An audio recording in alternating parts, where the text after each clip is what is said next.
Olá, hoje nós vamos ver um pouquinho sobre a paleontologia aplicada, e para falar de paleontologia aplicada, nós vamos passar pelos microfósseis.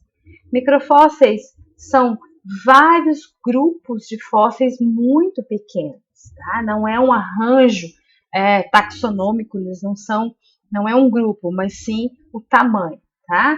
Então, é um grupo heterogêneo que inclui vários organismos, seus restos, né? De diferentes grupos taxonômicos, todos muito pequenos, que não conseguem ser observados sem o auxílio de algum equipamento óptico, tá?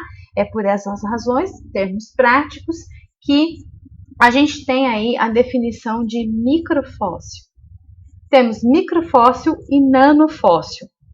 Então, teremos duas escolas, a micropaleontologia e a nanopaleontologia. E é uma questão de escala, né?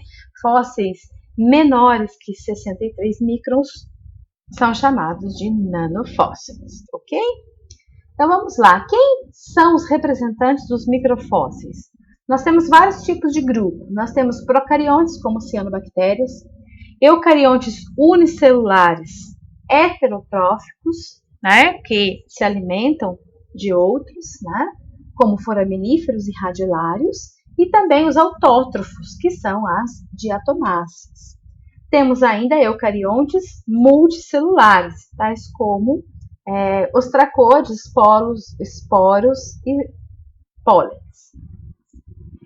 Dentre os heterótrofos, nós vamos destacar foraminíferos e radiolários, do reino dos eucariontes unicelulares, tá? Radiolários são unicelulares planctônicos com a teca formada, uma carapaça formada por sílica, na sua forma de opala.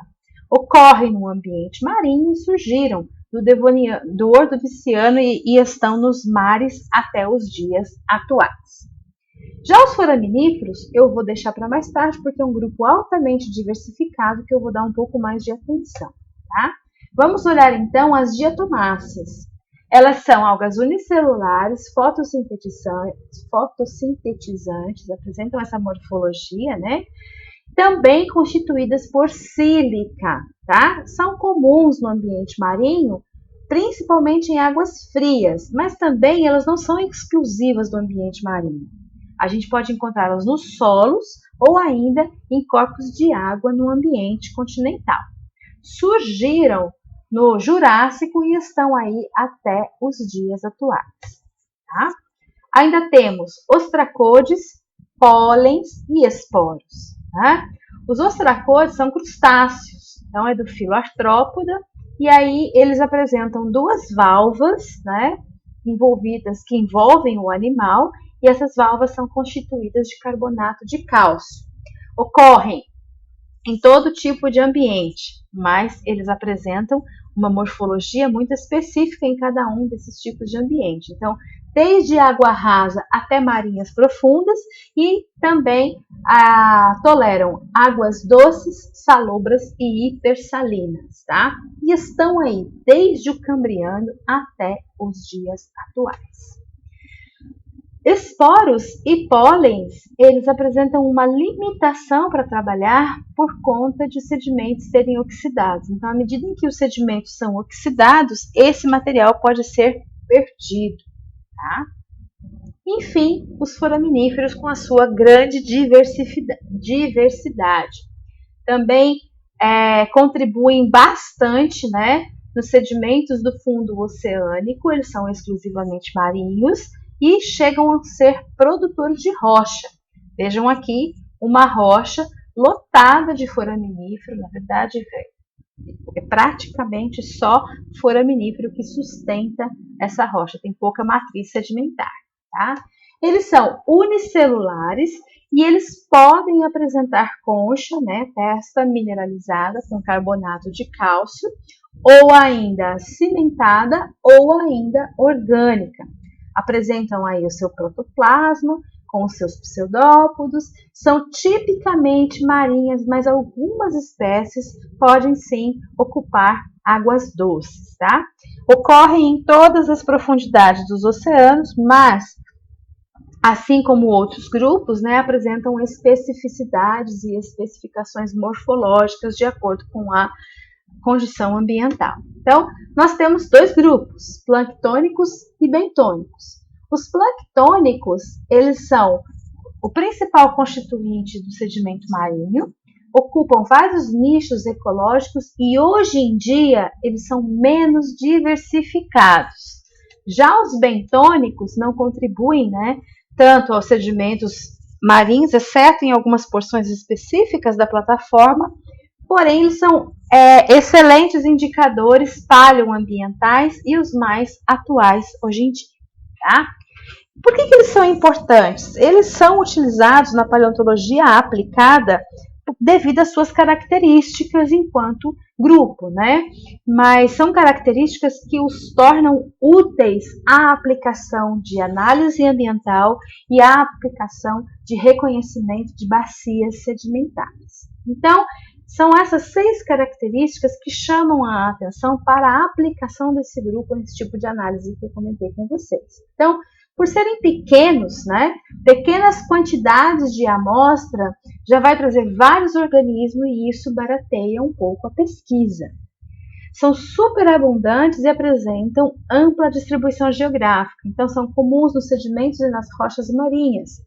Podem acumular em grande número, formando até vasas de foraminíferos, 1 quilômetro de espessura no fundo do mar. Então, as pesquisas, né, do ambiente marinho são todas elas, muitas vezes, norteadas pelos foraminíferos ou outros microfósseis que servem de guia para mudanças, né, de camadas em que mudaram o tipo de sedimento e a deposição em épocas distintas, tá? Aqui nós vemos testemunhos de sondagem, né, aí do fundo marinho com os sedimentos contendo certamente milhares e milhares de foraminíferos que são úteis a esse tipo de análise, tá? Então, daquele sedimento a gente pode extrair uma série de foraminíferos que, quando levados ao microscópio eletrônico, a gente pode reconhecer a que grupo pertencem, tá? Eles têm a sua distribuição, obviamente, né, associada aos grandes sedimentos aí. Então, a gente tem em amarelo o sedimento terrígeno, né? Silicoso, na verdade, o terrígeno é o roxinho, né?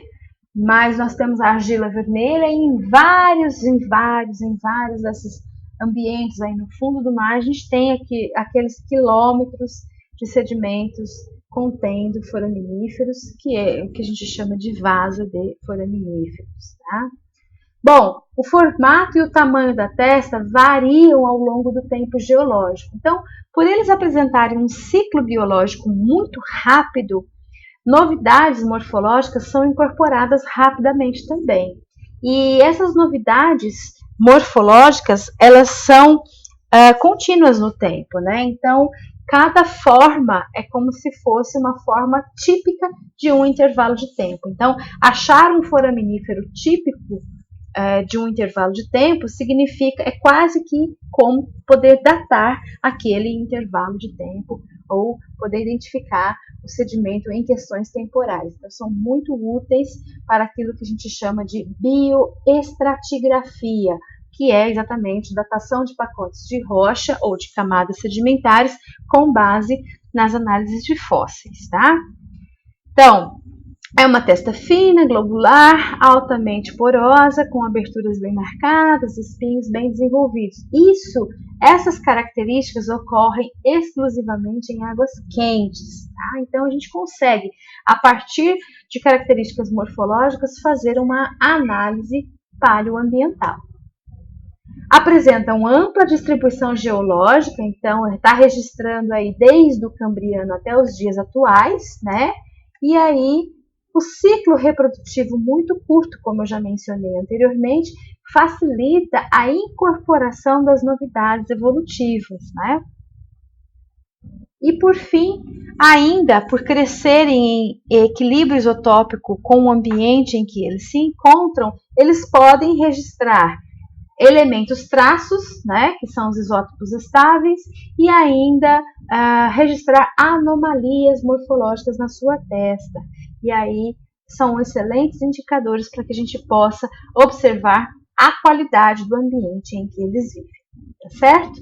Então, só para a gente ver, né, em termos morfológicos, a quantidade que nós temos aí de morfologia, a variação de foraminíferos, um grupo muito bem sucedido. Vale lembrar que ele é um organismo unicelular, né?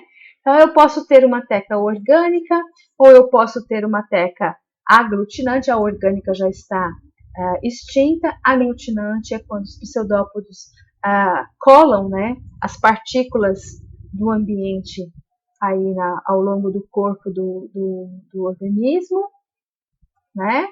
Olha só, mais aglutinantes aqui, aglutinantes aqui também, ou então calcária, quando ela é biomineralizada, tá? Formada por carbonato de cálcio, e aí vai ter várias texturas e várias morfologias, tá? Eu posso ter uma textura microgranular, como essa, posso ter uma textura porcelanosa, como essa, e a lina também, como essa, tá?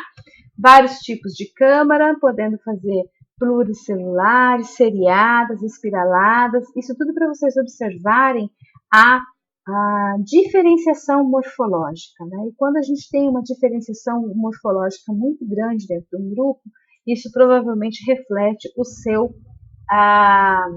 sucesso evolutivo, tá? Então, uma breve passada, aqui nós vamos ver que desde o Cambriano até os dias atuais nós temos os foraminíferos, tá?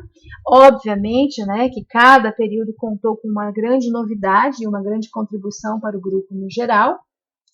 Nós destacamos aí a extinção no Permiano, a extinção dos fusulinídeos, que são esses que estão aí é o único grupo de foraminífero grandes, tá? Acima de aí devia ter uns 2 centímetros, inclusive, tá?